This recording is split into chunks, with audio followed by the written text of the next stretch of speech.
परब्रह्म ईश्वर ने पूरी सृष्टि की रचना केवल एक प्रहर में कर दी थी, किंतु जब उन्होंने स्त्री को बनाया तो उन्हीं परमेश्वर को पूरे 7 दिन और 7 रातें लग गईं,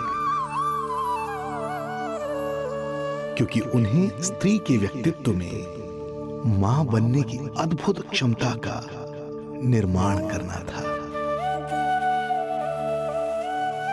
जो अपने तन को असहनीय पीड़ा देकर उसमें से एक नए जीव को जन्म देती है, जो अपने रक्त को दूध बनाकर अपनी संतान का पोषण करती है।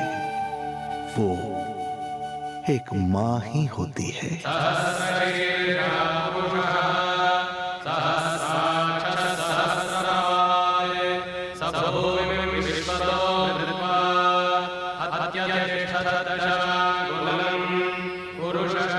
स्वयं भगवान श्री विष्णु भी मां की इस ममता से दूर ना रह पाए, विवश हो गए धरती पर अवतार लेने के लिए।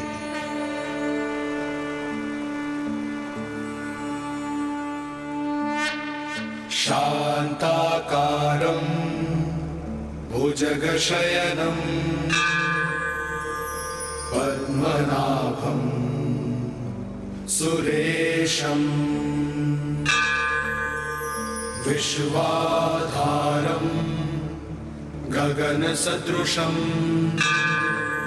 मेघवर्णं शुभांगं लक्ष्मीकान्तं कमलनयनं योगी वीरध्यानगम्यं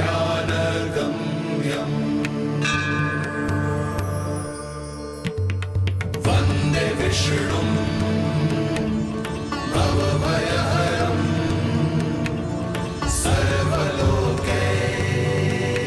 सर्वलोकैकनाथं वन्दे विष्णुं भवभयहरं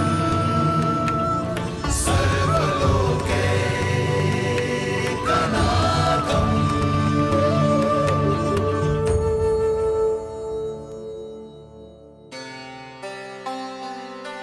प्रणाम प्रभु।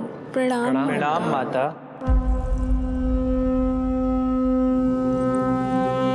माता, प्रभु, दुष्कंस के अत्याचार दिन पर दिन बढ़ते ही जा रहे हैं।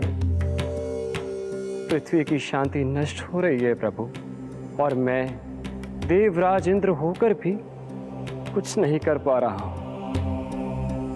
आपके प्रताप से मैं भूमि अनंत काल से समस्त विश्व का भार उठा रही हूँ, किंतु प्रभु अब दुष्टता इतनी बढ़ चुकी है कि मैं सहन नहीं कर पा रही हूँ।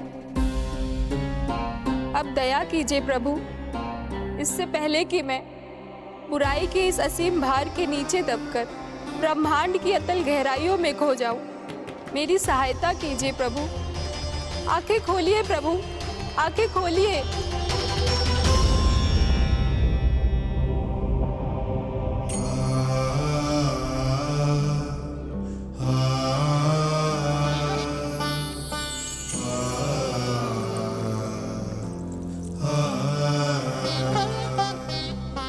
चिंता मत कीजिए, समय की पुकार को अनसुना नहीं करूंगा। मैं आप सबका कष्ट हरूंगा। मैं अवश्य अवतार लूंगा, मैं अवश्य अवतार लूंगा, मैं अवश्य अवतार लूंगा। श्री कृष्ण के रूप में, श्री कृष्ण के रूप में, श्री कृष्ण के रूप में।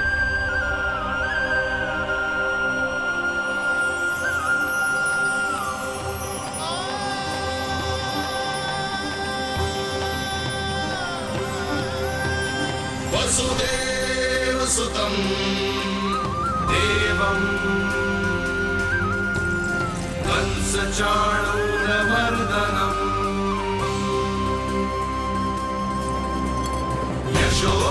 यशोदपरमानन्दं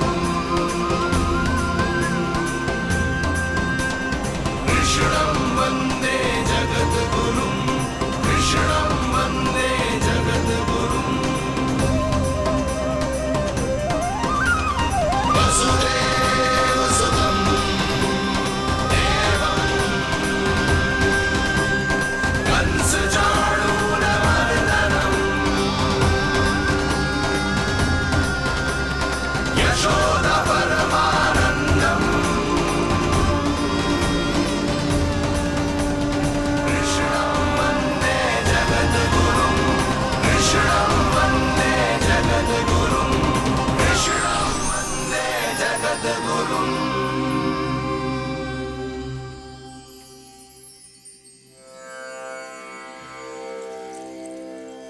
कंस का वध करूंगा। ऐसी परिस्थितियां उत्पन्न करूंगा जिनके कारण इस काल का सबसे बड़ा युद्ध होगा। कुरुक्षेत्र के मैदान में मैं सभी अत्याचारियों को एक साथ समाप्त करूंगा और इस प्रकार मैं भूमि देवी का भार अवश्य हल्का करूंगा।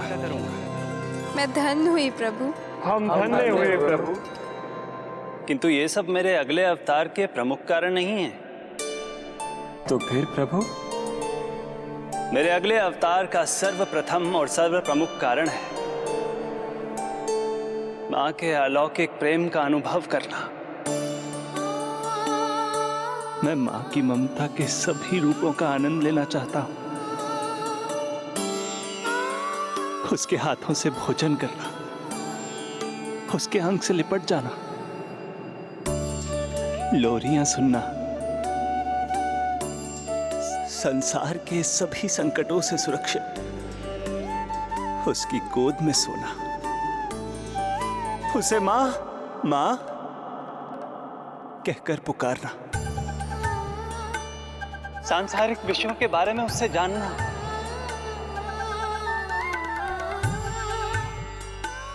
और फिर कोई शैतानी कर उसके आगे आगे भागना, उससे डांट खाना और फिर उसे मनाने के लिए क्षमा मांगना।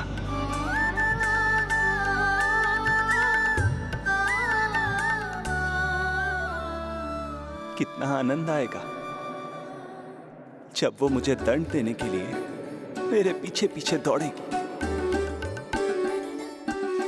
और मैं उस डर से सभी दिशाओं में भागता फिरूंगा। और फिर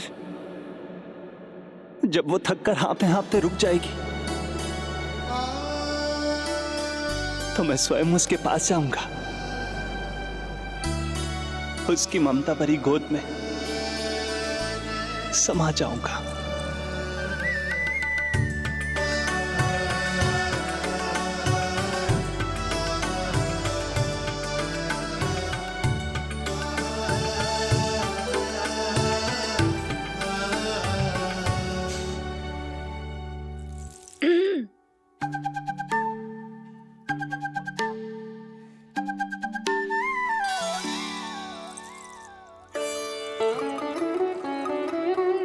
प्रभु, एक प्रश्न है। माँ और संतान के अद्भुत रिश्ते के इस आनंद को आप किसके साथ अनुभव करना चाहते हैं?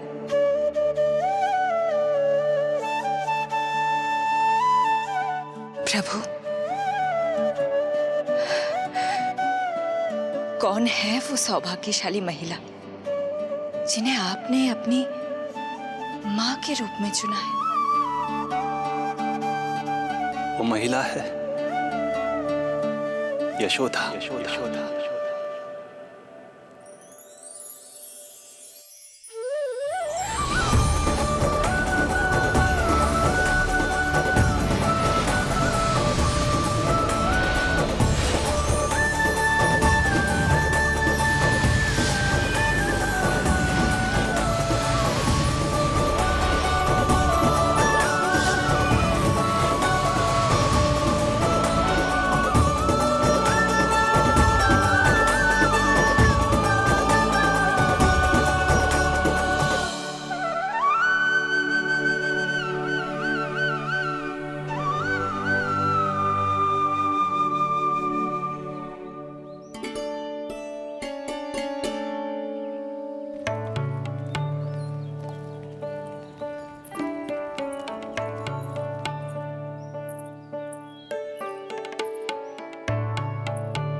यशोदा आ जाएगो।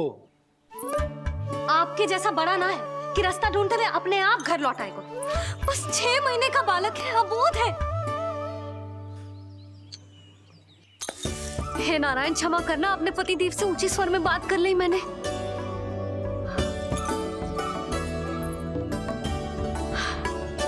किसी को भी बुद्धि ना है पूरे गोकुल में। के नंद जी का बालक खो गयो है, सुबह सुबह घर से भाग गयो है। किसी को ना पड़ी है कि उसे ढूंढे लेकर आए।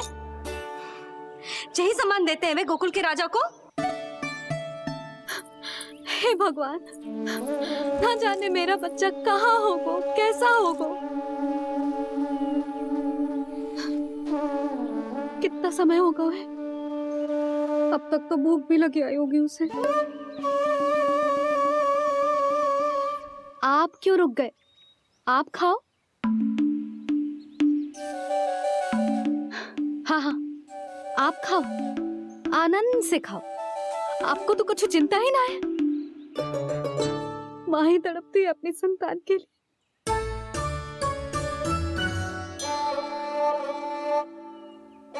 अब क्या खाली पेट काम पे जानो है?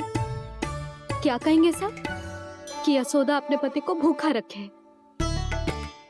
ना ना, आप खाओ, खाओ ना।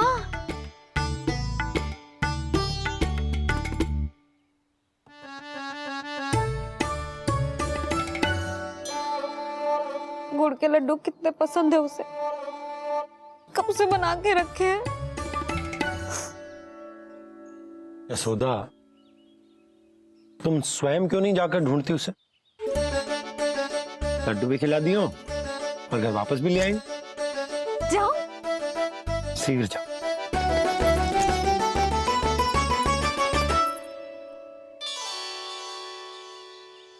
किंतु आप तो खाना खा रहे हो ना पतिदेव? वही तो, मैं खाना खा रहा हूं, परंतु वो भूखा है। तुम जाओ। वो तो भूखा है।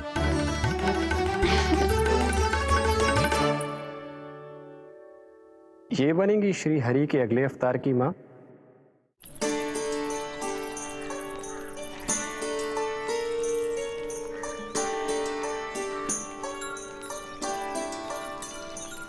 मेरे बच्चे को देखो है ना।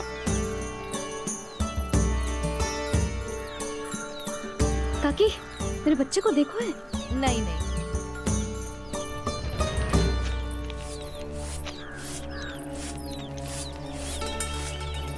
सुमति, मेरे बच्चे को देखो है क्या कहीं? नहीं तो। ना देखो। जानकी, प्रभावती, मेरे बच्चे को देखो है कहीं?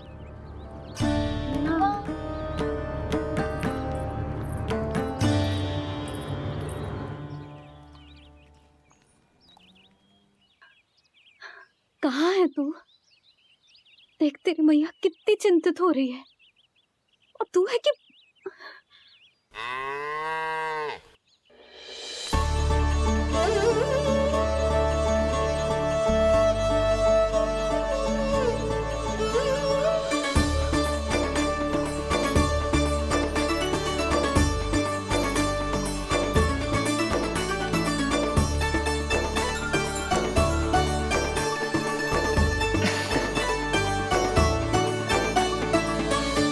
हाँ, अभी तक मैया यशोदा का लाडला यही है, 6 माह का बछड़ा। इसी पर ये अपनी सारी ममता न्योछावर करती हैं। तू फिर भाग गो। प्रतिदिन का काम हो गो है तेरा। मैंने कही थी ना, मेरे बिना, अपनी मैया के बिना कहीं ना जानो है। ये संसार कितना भयानक है, कुछ मालूम है तुझे? दुष्ट भरे पड़े चारों ओर। वाह, दुनिया की अनोखी मैया और उसका अनोखा बालक, जो कि बालक है ही ना, गाय का बछड़ा है।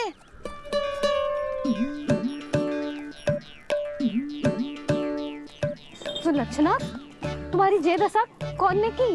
और कौन ने? जे तुम्हारे सपूत ने कूद फाद के मेरे पूरे बगीचे का सत्यानाश कर दो है। मेरा रामू ऐसा कर ही ना सकता। जे क्यों आएगा तुम्हारे बगीचे में? रंग बिरंगे फूलों के लिए। फूलों के लिए? हाँ, जीप लपलपाती है इसकी मेरे फूलों के लिए। सुबह सुबह भाग के आ जाता हो इन्हें खाने के लिए। फूल खाने?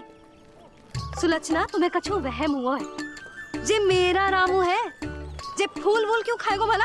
अच्छा, तो फिर आप ही इसका मुंह खोलो और स्वयं देख लियो। हाँ तो ठीक है, असत्य के पैर ना होते जो अभी सिद्ध हो जाए वो। रामू मुंह खोल के दिखा। मैया की कहीं मानते हैं ना, मुंह खोल। रामू सुलक्षणा चाची को दिखा दे कि तूने उनके फूल ना खाए। चल मुंह खोल, मुंह खोल।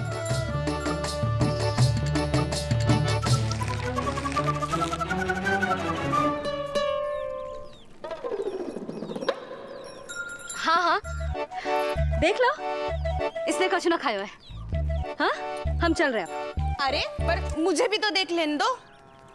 सुलक्षणा, मैं नंद देव की पत्नी हूँ, तुम्हें क्या लगता है मैं असत्य बोलूंगी? ना ना जशोदा जी, लेकिन आप तो सिद्ध करने वाली थी ना। हाँ? हो तो गए हो सिद्ध। चल रामू, देर हो रही। अरे अरे वैसे रामू जी बहुत बुरी बात है, नंद जी का बालक चोरी कर दो। छी, जो अपनी वस्तु ना है उसे छूते भी ना है, समझ आई?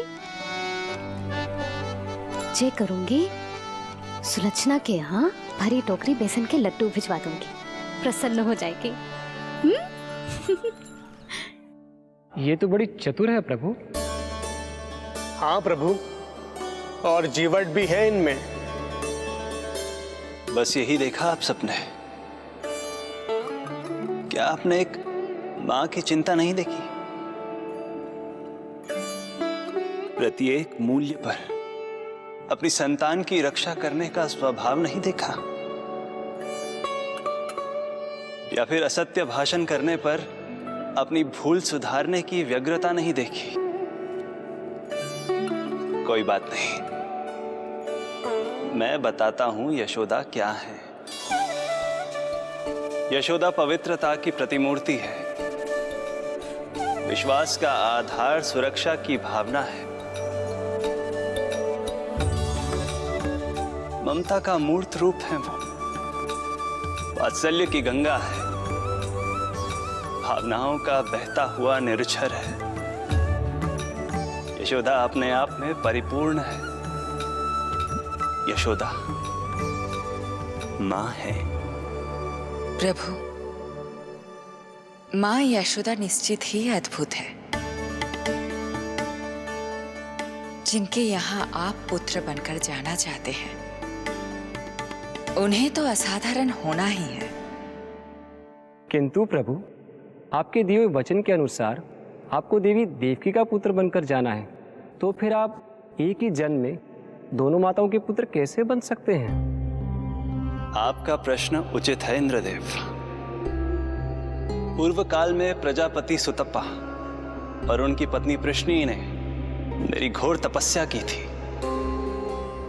उनके आग्रह करने पर मैंने उन्हें वरदान दिया था कि जब वो देवकी और वसुदेव के रूप में पृथ्वी पर आएंगे, तब मैं उनका अष्टम पुत्र कृष्ण बनकर जन्म लूंगा। पर मैया यशोदा के वात्सल्य प्रेम ने मुझे दुविधा में डाल दिया, क्योंकि वो भी तो पिछले जन्म से ही है ना। पिछले जन्म से?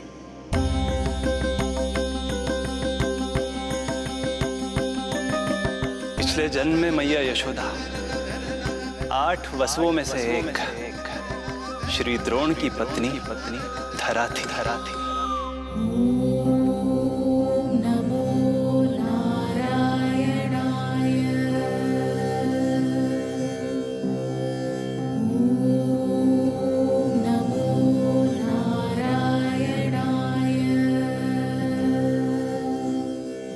दोनों सहस्त्रों वर्षों तक निरंतर मुझे पुत्र रूप में पाने की मनोकामना के साथ घोर तपस्या करते रहे। अपने तप में वो दोनों इतने लीन थे कि प्रकृति की कोई भी शक्ति उनका ध्यान भंग नहीं कर पाई।